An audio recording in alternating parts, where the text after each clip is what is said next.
Good afternoon, everybody. You're very welcome. My name is Dr. Anne Foley, and I'm joined today by my colleague, Dr. Kate Dunne, and I'd also like to acknowledge Dr. Pauline Logue, who has taken part in this research, but is not able to attend today. So the title of our research is Dialogical Reflections on Building Sustainable Universal Design for Learning Practices, a Teaching and Learning Case Study. So initially I'm going to provide you with an overview of the study. So I'm going to provide some contextual information. I'm going to provide you with the aim of the study. We're going to discuss a little the methodology, the key findings, and finally the recommendations. So the context of the study. So this study was conducted in the School of Design and Creative Arts in the Department of Creative Education. So we're following on nicely from some of the presentations earlier on UDL and professional development. The context of this study is where we will look at our practices in the online delivery of different modules for pre-service technical teachers and staff development in teaching and learning. So we're going to focus on undergraduate and postgraduate modules. So the aim of our study.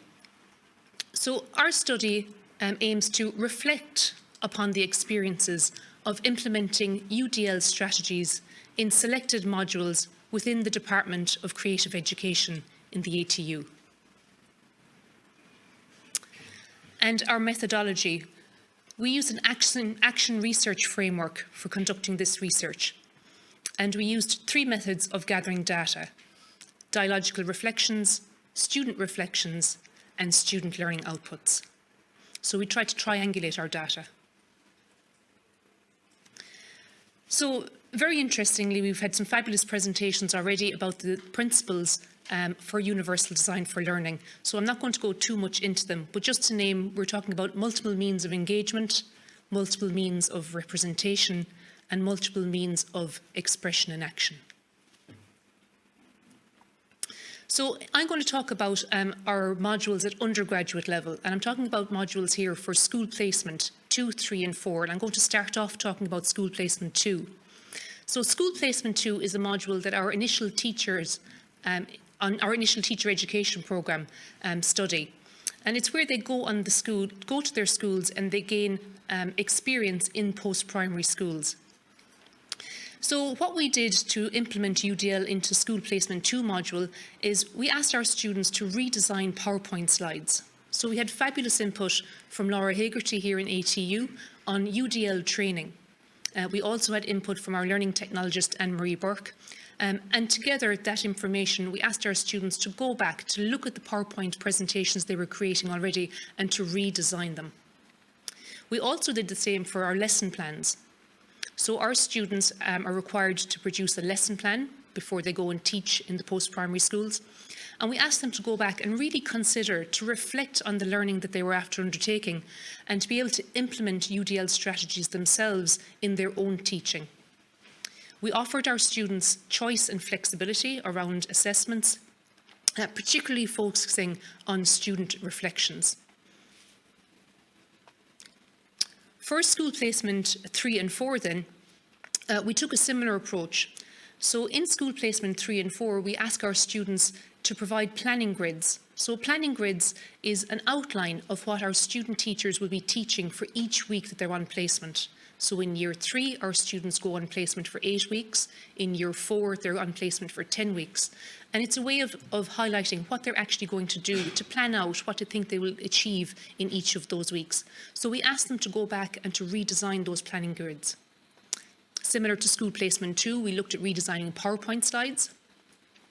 We asked our students to do a self-reflection worksheet on UDL to see how they're getting on with UDL, what things are working well for them, what things they might improve upon. We asked our 4th year students to do an action plan, a UDL action plan, and I'm going to show you some examples of these in a moment.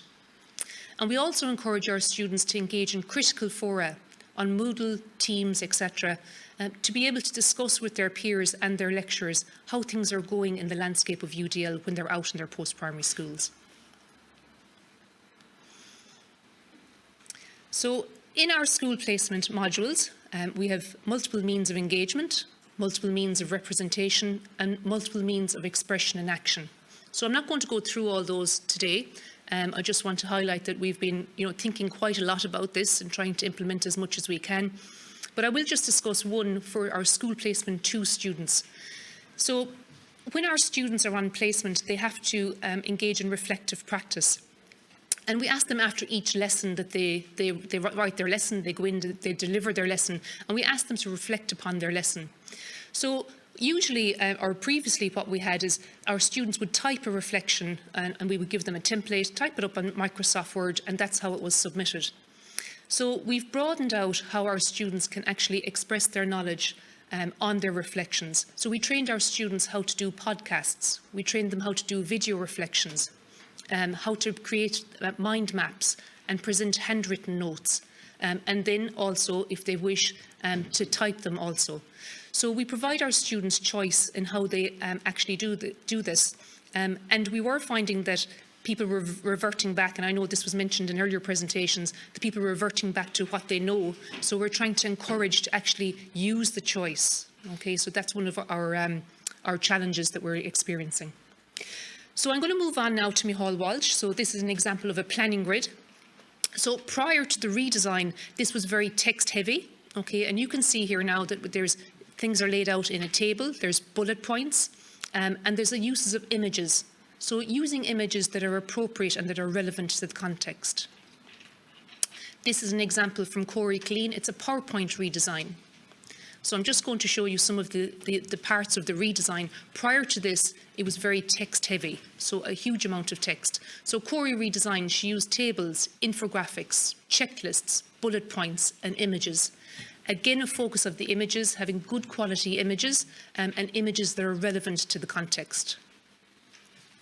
This is an example from Philip Kiernan on a UDL action point. So I'll just focus on one of those.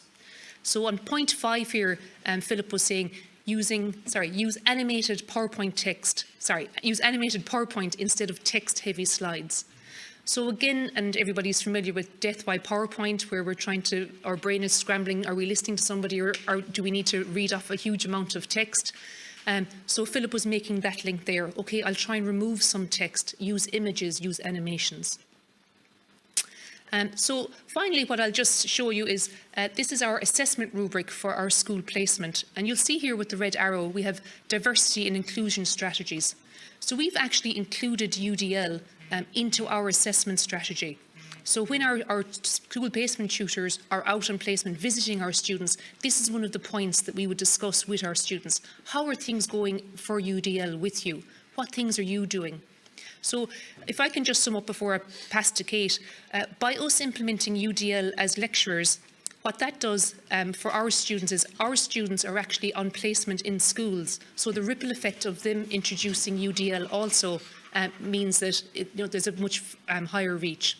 So I'm now going to pass on to my colleague, Kate Dunne. Just switch seats. Okay. Thank you very much. For that, that's great. So what I'd like to do is I want to move on to a second module that we use to apply UDL principles. And this is a postgraduate module on the MA in Teaching and Learning, and it's called postgraduate supervisory skills. And we took two strategies or two approaches to implement UDL principles. The first was, it was an existing module, so myself and Pauline Logue, who facilitate that module, redesigned our slides such that they were UDL compliant. Our second strategy then was linked to the students. So the students were required to produce artefacts as part of the module, some individually, some in teams, and we offered them choice and flexibility. And again, we've heard lots of examples of that here this afternoon. In this case, there was journals, podcasts, infographics, videos, vlogs, e-posters, dialogical reflection videos. So we really tried to give them lots and lots of examples. And of course, these modules were delivered online. So we were getting them to use tools that were available to them in an online medium. So going back to the 3 principles of UDL, we're going to look at how that was applied in this module. And again, as Anne has pointed out, there's lots of examples, and of course we don't have the time to look at each of them individually. But what we want to put across is the idea that we had, really brainstormed on a lot of ideas. We'd tried an awful lot of things. Of course, we know there's still plenty of room and scope for improvement on it. But just to take one example, in terms there of multiple means of representation, our students were asked on this particular module to create a reflective diary for a number of weeks. And again, we trained them initially, we gave them ideas and lots of encouragement. They could, of course, use the written form, which would be often used. They could type something up. We also looked at suggesting things like podcasts, using reflective journals or reflective videos. So we really tried to encourage them to do them. And again, we did experience, like Debbie mentioned earlier, that there was a little bit of reluctance there. So this is a really nice example, and thank you so much to Olga and Fiona for sharing this. These were 2 candidates on this particular module, and as part of the reflection, there was a different theme or a different topic every week. So the students would have a certain amount of reading, self-reflection, and then what these 2 students decided, our colleagues, was to create a reflective video. And it was just a joy to watch them, just very in a relaxed way, discussing it, but really rich in what they were doing. So this was a lovely example of using UDL different methods.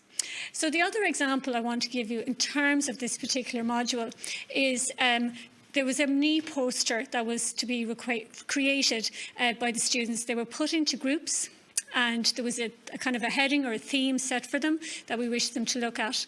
And again, really encouraged them. It was going to be we needed to be dynamic, and gave them a whole list of suggestions, but also said for them to go out and explore what they could find, and they could add to their posters in order to make them as interactive as possible. So you can see the list here: audio, video, infographics, using links, using QR codes. Again, all great examples. So this is just one. I'd love to have shared all of them with you, but this is just one from a number of, again, colleagues from here, from the ATU. And we can see here that, there was lots and lots of points where, as a viewer of this particular poster, that you could click on things. It brought you into content online. They also created a video. You could click on that and see it. Things like the references, again, all interactive, and allowing, as a viewer of a poster, to not just be sitting looking at it, not for it not to be stagnant, but to get involved. Even their links went to their own email addresses, also went to information about them. And of course, you could even go into the Institute website. So truly, UDL compliant, allowing for all the senses to be looked after. So just in terms then of our key findings, the first thing was that there was definitely evidence of UDL practices in these modules that we have presented to you today. What's been mentioned, students really tend to, when we initially said to them about using video or creation one, this was kind of pre-shutdown, just the various stages, and there was like horror at even the notion of doing that. But of course, we've all got used to listening to our own voices in a recorded fashion nowadays. But yes, there was definitely a reluctance to move away from those traditional methods. The other thing was that while, there is individuals, and we can see that here today, that are getting involved, but it needs to be broader, it needs to be wider, it needs to be, within programmes, it needs to be within departments, it needs to be in schools, it needs to be an institute-wide strategy, and that's certainly something that we felt at the end of it. And then the other thing is that the benefits of people having a community and working together and bouncing off each other and supporting each other, and even what we're doing here today is it is a community of practice, so we know that we'll all learn from each other, and it can only go forward from there. So in terms then, we did for us, for Anne, Pauline and myself, we really feel that we've only started a journey, and we're looking that in the next academic year to kind of build on what we've taken from this very initial study, and to be able to develop it into an action research study to get, I suppose, more insights and more information. So we do need to acknowledge there's just some fantastic people around us who have supported the National Forum, the badges that they offer in the area of UDL, Dara and Trevor from AHEAD, Lisa from UCD, our own Laura and Anne-Marie from the ATU, and of course all of the students and staff who very kindly gave us permission to use their examples and to get involved essentially with us. So thank you to all of those. Our references are all Creative Commons, so they're all open source. And just in case anyone is interested in, as part of that community of practice concept, wants to come and get in contact with us, our details are there for you. So that just leaves nothing but to say Gurb Míle Maith and thank you very much.